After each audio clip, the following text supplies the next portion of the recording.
Hi there. For my presentation, I am focusing on film editing, and in specifics, I am focusing on continuity, discontinuity, and cutting techniques. So to start out with continuity editing. Continuity editing is a way of editing films that keeps things consistent and makes sure that the audience can follow along easily. It helps the audience stay connected to the story and understand what is happening by keeping time and space consistent within the film. This is very common, a very common editing style among commercial Hollywood films. So a good example of continuity editing would be the 180-degree rule. So this is a guideline within filmmaking that helps the audience know where the characters are in relation to each other and their surroundings. It helps people understand the on-screen action a little more easily as well. This involves drawing an imaginary line between characters in a scene and making sure the camera stays on one side of that line. This helps the audience to understand where the characters are in relation to each other. By following this rule, this maintains a smooth flow in the film and it avoids confusing jumps in the visuals. It keeps the audience engaged and immersed in the story by providing a clear and coherent visual narrative. So when it comes to discontinuity in film editing, this is editing breaks in the usual logic and structure in films.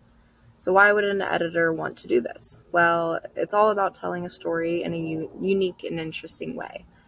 And this often happens in things like indie films, psychological thrillers, nonlinear films, experimental films, things like this. And these discontinuity editing techniques can be used to highlight important events, changes in stories, or strong emotions, things like this. So a good example of discontinuity editing would be in the movie The Shining. So in Stanley Kubrick's film, there's a scene where Kubrick completely ignores the 180-degree rule. This deliberate choice breaks the usual visual continuity to create a specific effect. In my personal opinion, I think he is adding an unusual visual aspect in this scene with already unusual dialogue, which makes the scene just even more unusual. And there's a YouTube link here if you want to watch this scene. So when it comes to cutting techniques in editing, one of the ones I wanted to focus on was hard cuts.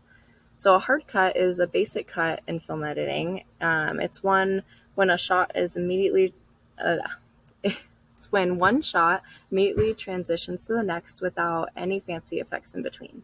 This type of cut is very common and keeps viewers engaged in the scene.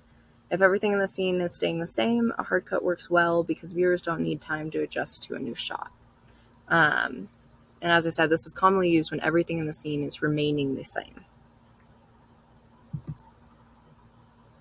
The next one I wanted to focus on is a jump cut. So a jump cut is when there's a sudden and jarring transition from one shot to the other.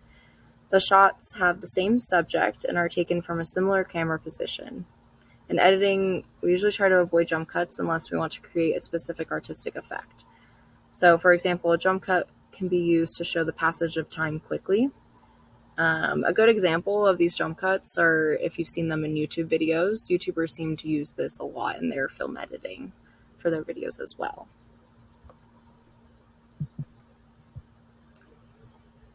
So the last cutting technique I wanted to focus on in editing is the cross-cut, or it's also called parallel editing.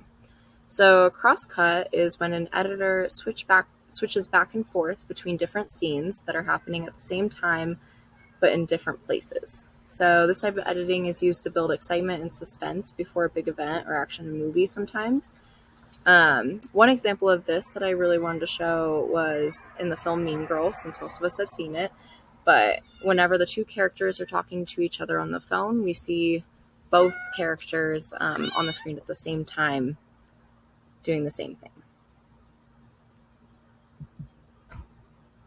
Thank you. That is all.